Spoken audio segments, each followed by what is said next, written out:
Bonjour à tous et bienvenue au We Love SEO Virtual Summit, l'événement 100% en ligne pour les amoureux du SEO. Donc nous sommes très heureux de vous retrouver pour cette troisième et dernière journée de l'événement. N'hésitez pas à partager vos impressions sur Twitter en utilisant le hashtag de l'événement. Et nous commençons cet après-midi avec Mathilde Briffa, Émilie Dufour et Nicolas Nguyen, que nous sommes ravis d'accueillir. Ces trois intervenants nous ont prévu une étude de cas Décathlon, muscler le SEO pour des contenus en forme. Émilie, Mathilde et Nicolas, je vous laisse vous présenter à notre public. Bonjour à tous, donc, je suis Émilie, je travaille chez Decathlon depuis presque 5 ans. J'ai beaucoup travaillé dans la communication au service des produits sportifs et aujourd'hui j'ai rejoint l'équipe Com France de Decathlon pour mettre en lumière un site qui s'appelle conseilsport.decathlon.fr, le faire connaître auprès des gens qui ont envie de se mettre au sport, donc on en parlera plus tard. Donc bonjour à toutes et tous. De mon côté, je suis Mathilde Briffa et je suis membre de l'équipe SEO France avec un rôle qui est plutôt dédié à l'accompagnement des sports sur tout ce qui est contenu rédactionnel et médias, avec l'accompagnement pour l'optimisation, la création de contenu et également la montée en compétences. Voilà, ravie d'être avec vous aujourd'hui. Et bonjour à tous, Nicolas Nguyen, expert SEO depuis maintenant un peu plus de 10 ans, cofondateur de CMJ, puis vous pouvez me retrouver aussi assez souvent speaker, notamment dans les webinars de CMJ. Merci à vous. On va du coup pouvoir commencer. Donc n'hésitez pas, si vous avez la moindre question ou vous voulez commenter la présentation, à utiliser l'onglet chat.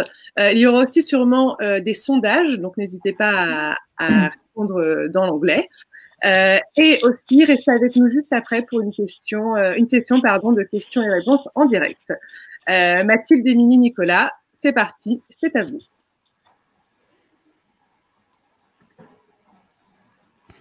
Alors, du coup, pour ce webinaire, on souhaitait partager avec vous en effet une étude de cas où les équipes de Decathlon avec les équipes de CMJ ont travaillé le pilier du contenu en SEO, tout simplement pour aller chercher de la croissance, pour aller chercher davantage de parts de marché en SEO. Et l'idée, c'est quoi pour vous? C'est de pouvoir tout simplement vous inspirer de cette stratégie, des techniques utilisées, également des outils pour que vous-même, vous puissiez aller chercher de très belles performances SEO, qui est forcément un sujet, notamment en cette période de Covid. Et donc, je laisse Mathilde et Émilie nous rappeler quelques chiffres clés autour de Decathlon, marque qu'on connaît tous. Alors oui, donc Decathlon France, c'est une entreprise qui a été créée en 1976.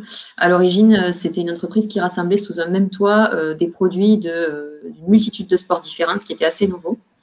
Et petit à petit, en fait, l'enseigne a décidé de commencer à imaginer, designer et créer ces produits et les commercialiser sous des noms de marques tels que Nabaiji, Quechua, Kalenji, et j'en passe. Donc voilà. Et aujourd'hui, donc on compte plus de 80 sports, des produits de 80 sports chez Decathlon. C'est une boîte qui compte 330 magasins sur toute la France. Sachant qu'on est présent dans 50 pays. Et rien qu'en France, on est 20 000 collaborateurs. Vous avez peut-être entendu parler de décathloniens et décathloniennes. Voilà. Donc ça, c'est Decathlon. Et pour dire 2 mots sur CMJ, qu'est-ce qu'on fait? Globalement, on aide les marques à gagner en visibilité sur Google, donc en SEO.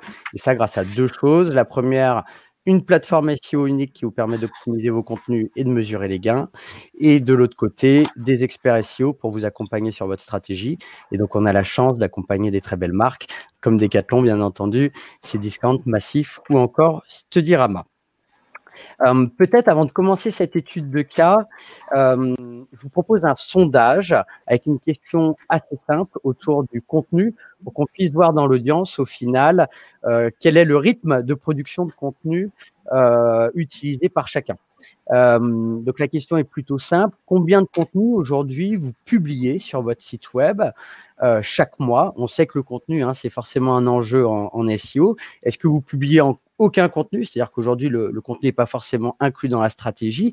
Peut-être qu'après ce webinaire, ça le sera. Est-ce que vous publiez entre 1 et 4 contenus, 5 et 10 contenus par mois ou plus de 10 contenus par mois? On vous laisse répondre à ce sondage dans le chat pour que vous puissiez voir ensuite la répartition au sein de l'audience. Et maintenant, je passe la main à Mathilde et Émilie pour expliquer les enjeux de Decathlon vis-à-vis du SEO. Alors, donc les enjeux de Decathlon, ils sont multiples. C'est-à-dire qu'en fait, auparavant, la consommation, elle se faisait essentiellement en magasin. On allait chez Decat et on allait acheter ses produits là-bas. Alors qu'en fait, les tendances de consommation, elles évoluent au profit du commerce en ligne.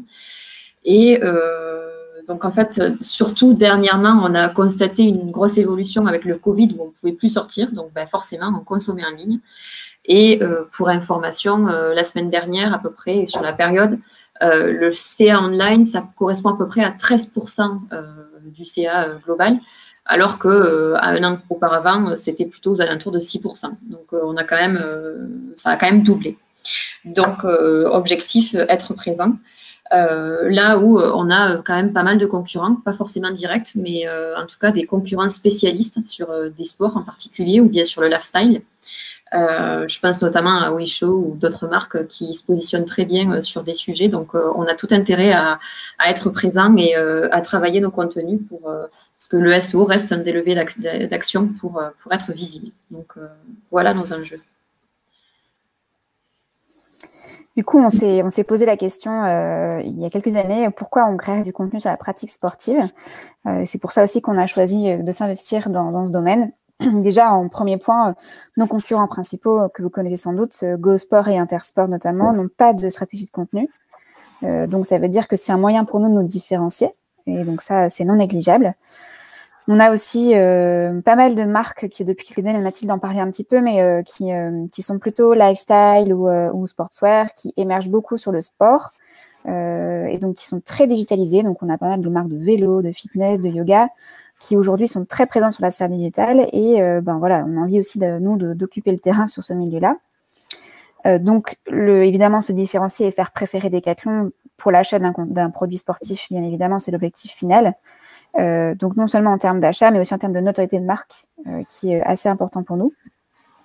Et enfin, on avait aussi envie que ce contenu sur la pratique sportive, il symbolise la relation qu'on peut avoir en magasin entre les clients et les vendeurs, qui est souvent très reconnue. Souvent, nos clients nous disent « Ah, on aime beaucoup ce qui se passe en magasin, vos vendeurs sont super sympas, ils connaissent bien le sport ». Et on avait envie de retranscrire ça sur le digital. Donc voilà pourquoi on a créé des contenus sur le sport. Du coup, Conseil Sport, qu'est-ce que c'est? Voilà, c'est la page d'accueil actuelle qui va changer dans les prochaines semaines. Donc, c'est un site qui est sur la pratique sportive. Donc, ça fait 4 ans qu'il existe.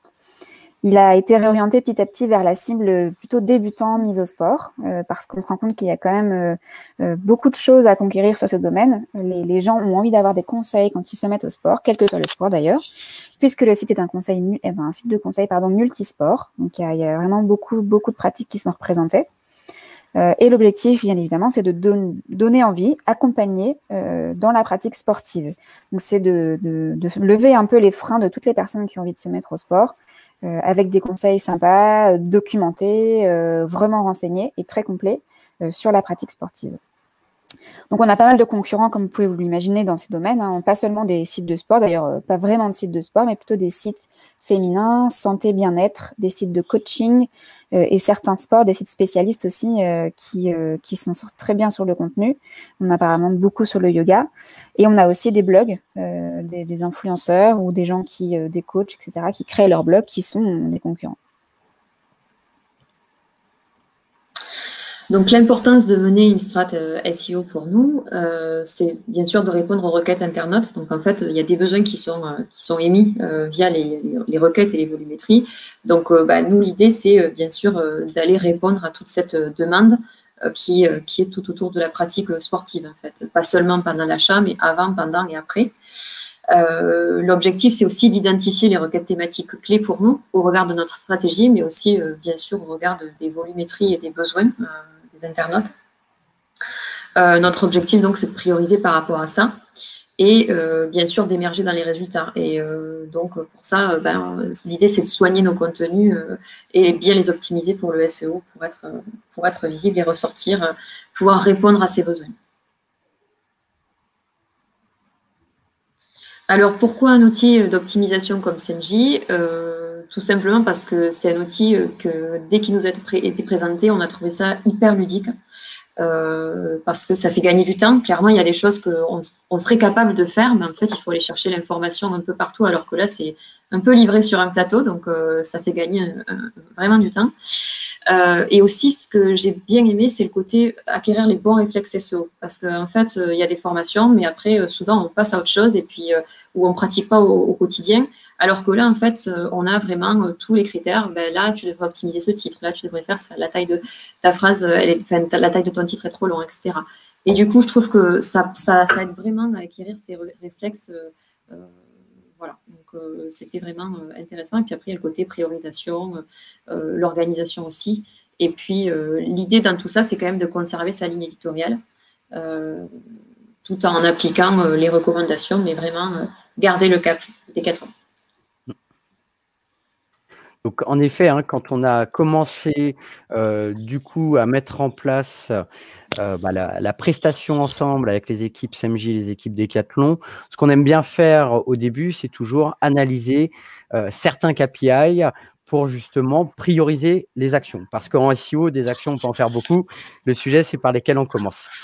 Le premier aspect, je pense, qui est important à noter, c'est que sur le site web Conseil Sport de Decathlon, eh bien, la majorité du trafic vers ces contenus provenait du canal SEO, du trafic organique, ce qui est très souvent le cas au final sur les contenus éditos. Là, on peut voir 62%. Ça veut dire quoi? C'est-à-dire que quand vous menez une stratégie de contenu, très clairement, le canal SEO, c'est le canal forcément sur lequel on souhaite le mieux se positionner. Comme disaient Mathilde et Émilie, ce qui a été assez intéressant en fait quand on a analysé les différents concurrents, c'est qu'on était sur plusieurs typologies. Là, l'idée, c'était d'analyser notamment les parts de marché des différents acteurs sur les mots-clés informationnels. Ça, c'est un point qui est très important puisque l'idée, c'était vraiment de se positionner sur les mots-clés où les gens recherchent de l'information autour du sport pour tout simplement donner des conseils et créer de la préférence de marque. Comme on disait, là, on peut voir GoSport, Intersport, pas de stratégie de contenu d'un point de vue SEO informationnel et donc pas de part de marché quasiment.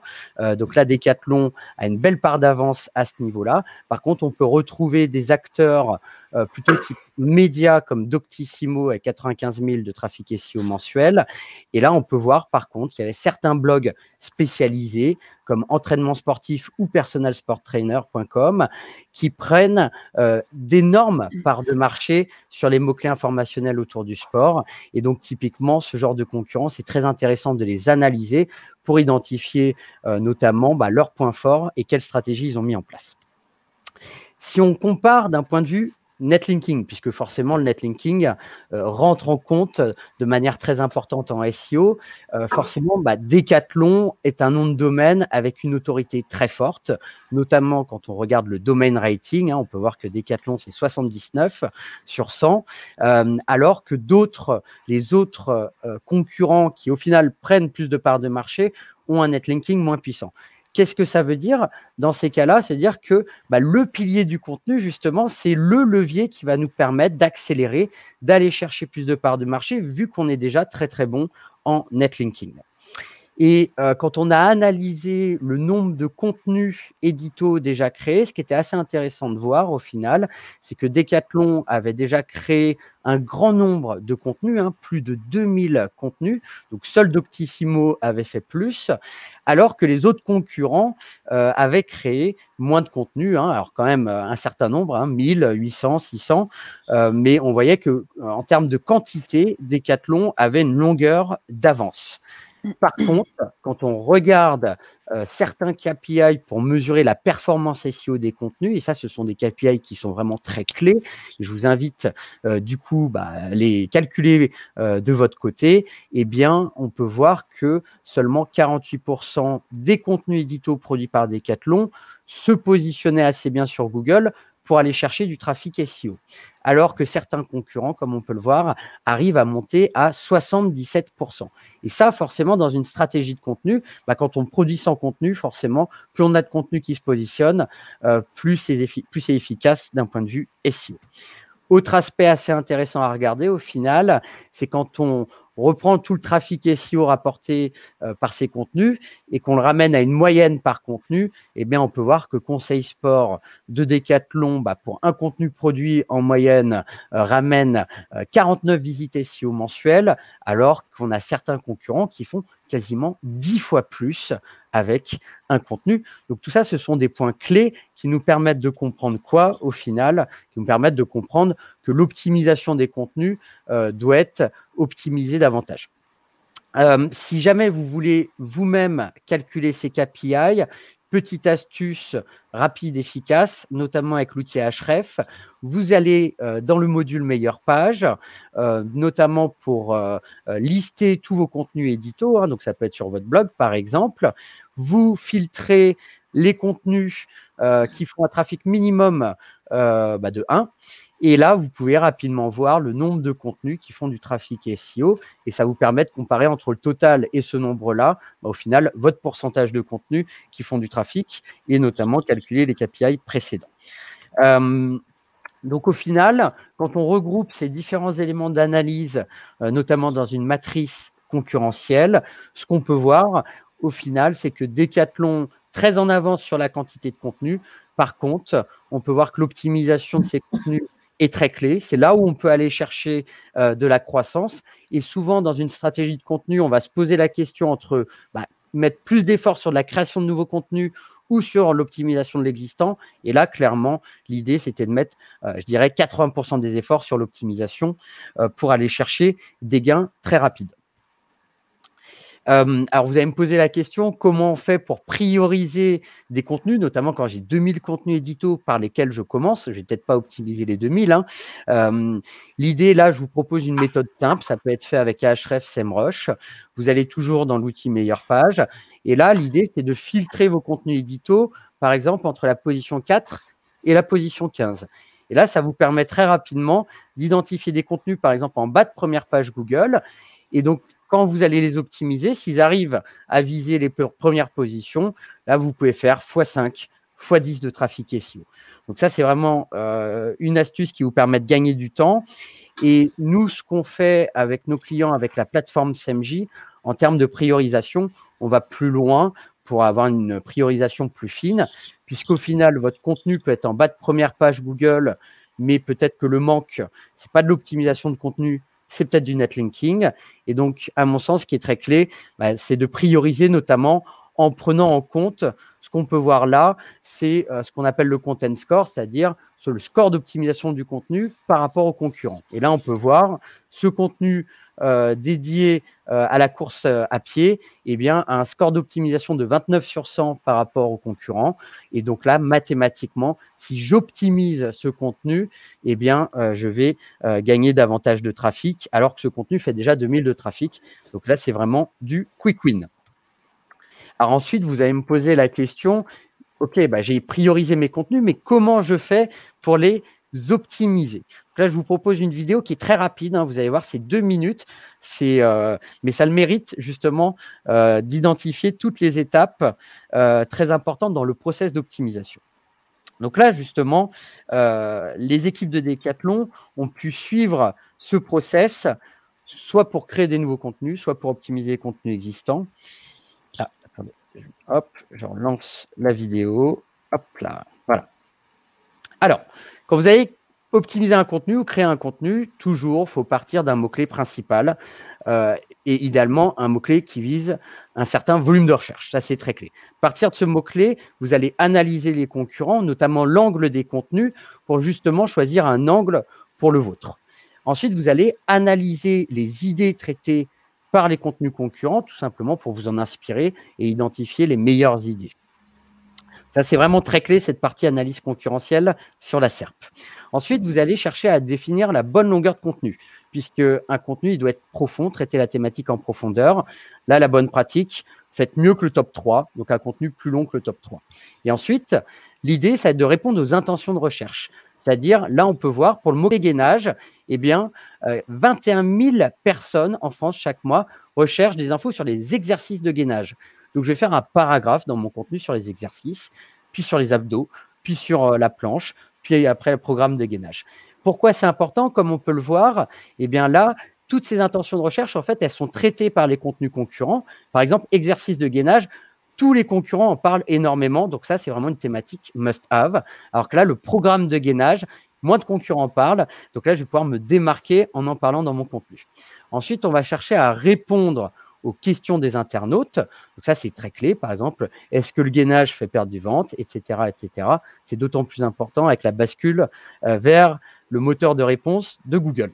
Et ensuite, on va chercher à faire un contenu riche d'un point de vue sémantique. Si je parle de gainage, je vais parler de bas du corps, de mal de dos, d'avant-bras, etc. Tout ça, ce sont des concepts clés, en fait, et très proches du gainage. Et puis, dernier point, quand on aura publié son contenu, on va chercher à booster son autorité, notamment en mettant en place le maillage interne depuis les autres contenus de son site web qui, à un moment, citent le gainage. Et donc là, j'aurais plus qu'à faire un lien. Et donc là, on n'a plus qu'à rédiger, au final, un contenu de qualité pour l'audience, à vérifier que le contenu est bien optimisé, ici 82/100.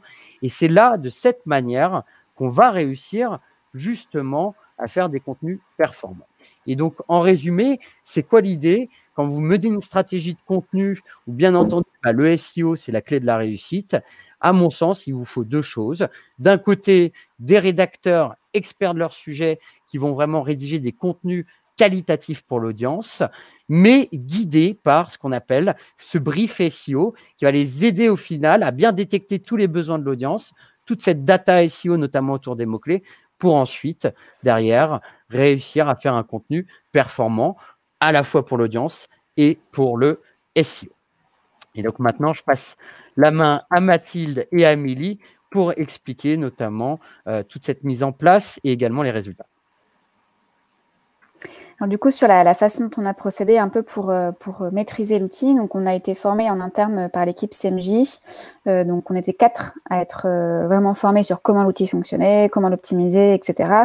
Et nous, en fait, on a ouvert les accès à une dizaine d'autres rédacteurs en interne pour qu'ils puissent l'utiliser. Donc pour le coup, ils ont été formés par nous puisqu'on a appris à maîtriser l'outil, qui est assez simple d'utilisation.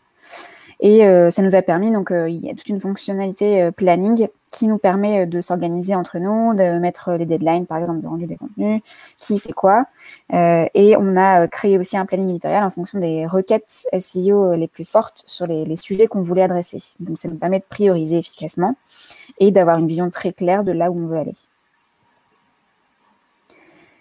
Du coup, sur les retours d'expérience de l'ensemble de l'équipe, globalement, ce qu'ils ont beaucoup aimé, c'est que c'est un outil super ludique. Mathilde en parlait un peu tout à l'heure. En fait, on a ce système de notes en temps réel avec les couleurs qui est super ergonomique et ça donne envie d'aller chercher une meilleure note. Donc, en plus d'être sympa visuellement, ça donne du challenge, du défi entre les équipes. Et le jeu, c'est un peu à qui a la meilleure note. C'est aussi super simple, j'en parlais un peu, mais il n'y a pas besoin d'une formation super avancée pour pouvoir l'utiliser assez vite. Donc le système de couleurs est super clair. Voilà, on avait aussi besoin d'un outil pour en avoir appréhendé plusieurs qui soit facile à utiliser pour n'importe quelle personne, que ce soit pas forcément un expert du SEO. Les rédacteurs, souvent, ils sont pas toujours hyper formés à ces sujets-là. Et du coup, on avait envie de quelque chose qui soit vraiment simple à utiliser. Du coup, sur les performances de nos contenus, donc on a choisi quelques-uns. Le premier, tout savoir sur le gainage qui a été retravaillé en tout début d'année. Donc on voit là les résultats. Globalement, on est super contents. Ça a assez vite progressé sur ce contenu-là. Donc notamment sur la partie mots-clés en première page, on a vraiment augmenté. Et ensuite, le second, c'est quel sport pour perdre du ventre. Même si la perte de poids, c'est pas l'une de nos priorités sur le site. On a quand même ce conseil qui était assez consulté déjà à la base. Et donc, on s'est dit, est-ce qu'on peut aller chercher davantage de trafic? Donc, on a, en avril 2020, avant qu'on le retravaille, on était en 11e position. On l'a retravaillé. Et en août, on avait la position 0. Donc, on a quand même réussi à bien progresser simplement en optimisant les titres, allongeant le texte. Enfin, voilà, des choses assez faciles, mais dont on n'a pas forcément les réflexes avant de le mettre en application. Et donc, du coup, en septembre 2020, on a quand même gagné 29 000 pages vues SEO sur ce contenu par rapport à N-1, donc presque plus de 300%. Et le dernier, donc comment reprendre la course à pied. Donc en avril, donc il existait depuis quelques temps. En avril, on n'était pas du tout positionné. On n'avait pas de mots-clés référents sur ce contenu. On l'a retravaillé en prévision du déconfinement, évidemment. Et en mai 2020, donc c'était très rapide, on a atteint la position 1, comme vous le voyez là sur la page. Donc, une belle réussite pour ce contenu. Et ça nous a permis de gagner quand même 9600 pages vues SEO sur ce contenu entre mai et septembre 2020, soit presque plus 600% par rapport à N-1. Concernant du coup les performances du site et les performances globales, en fait, effectivement, il y a eu un gain de trafic SEO. Alors oui, effectivement, il y a eu la période de confinement, comme on peut voir, mais en fait, on peut aussi observer que la courbe, oui, elle a un peu baissé, mais en fait, elle reste quand même bien supérieure à ce qu'on faisait avant. Donc, on voit vraiment un gain de trafic, donc plus de 110%, et aujourd'hui, on est à plus 140% de trafic SEO. Donc, on est plutôt content. Performance des nouveaux contenus. Alors, ce qu'on peut voir et ce dont Nicolas a parlé, c'est qu'au global, il y avait seulement 48% des contenus qui faisaient du trafic SEO. Donc, après avoir travaillé des articles, donc on s'aperçoit que sur les articles, en tout cas créés, les nouveaux articles créés, 90% d'entre eux font du trafic SEO.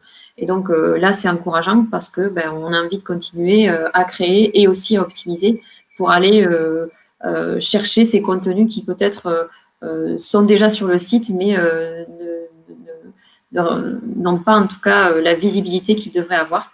Donc, on est plutôt optimiste pour la suite. Donc, voilà. Et enfin, le chiffre intéressant, c'est plus 39% de trafic de gain SEO. Donc là aussi, c'est aussi très encourageant pour la suite. Donc, en un an, on a quand même très bien progressé, malgré le contexte, etc., tout ce qu'on veut. Mais je pense que c'est le travail aussi, l'énergie qui est mise dans la création et l'optimisation de contenu, notamment avec l'outil SEMJ qui nous aide pas mal. Ça facilite vraiment ce travail. Donc, voilà, on a hâte de voir les prochains mois ce que ça va donner.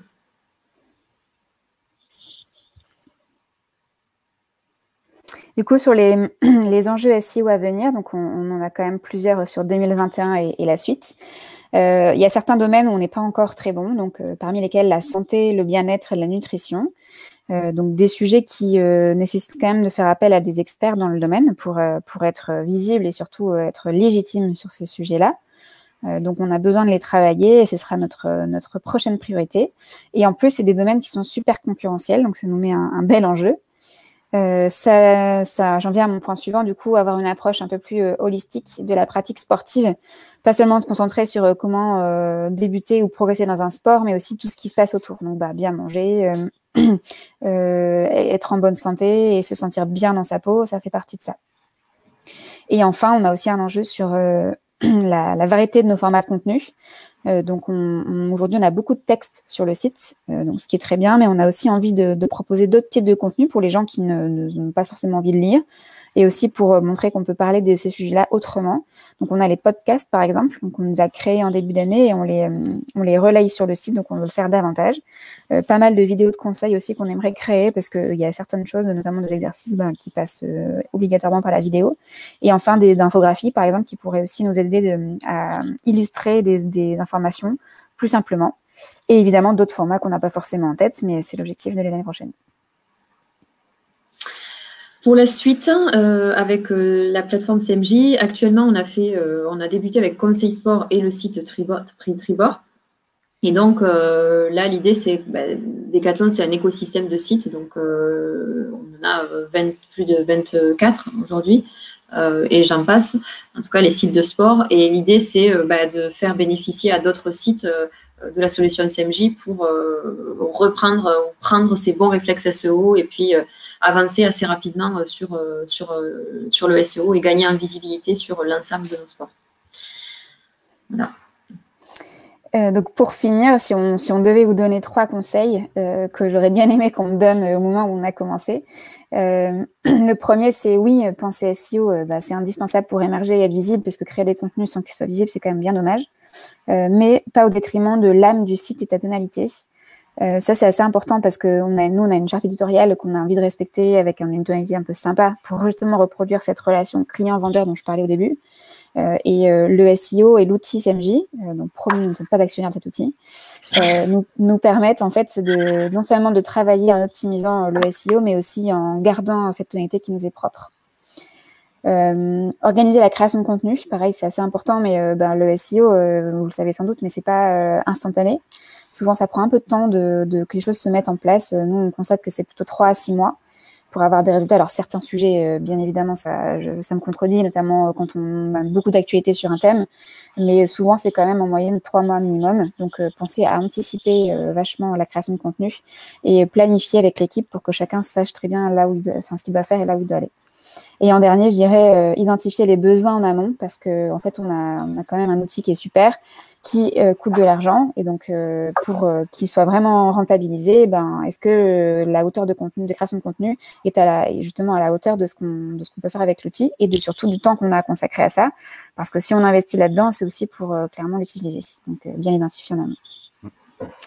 Et de mon côté, pour vous donner 3 derniers conseils pour votre site web, pour votre marque, je pense que le point le plus important à avoir en tête aujourd'hui, c'est que votre audience, en général, va passer sur Google 90% de son temps à s'informer avant d'acheter.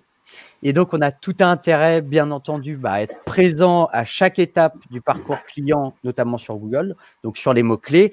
Et donc, aujourd'hui, je le vois, que ce soit avec Decathlon, avec d'autres startups qu'on accompagne, avec d'autres annonceurs, d'autres retailers, celles qui réussissent le plus, ce sont les marques qui agissent comme un média, qui vont produire du contenu pour apporter du conseil à leur audience et au final, du coup, devenir visible sur ces fameux mots-clés informationnels.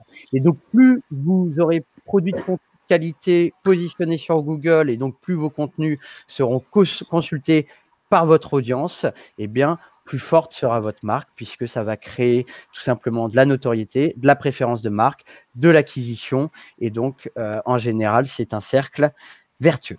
Voilà. Donc, merci à tous pour votre attention dans ce webinaire. J'espère que vous aurez appris et vous pourrez vous inspirer de ces stratégies, de ces techniques. Et puis, un gros merci à vous, Mathilde et Émilie, pour avoir participé avec moi à ce webinaire.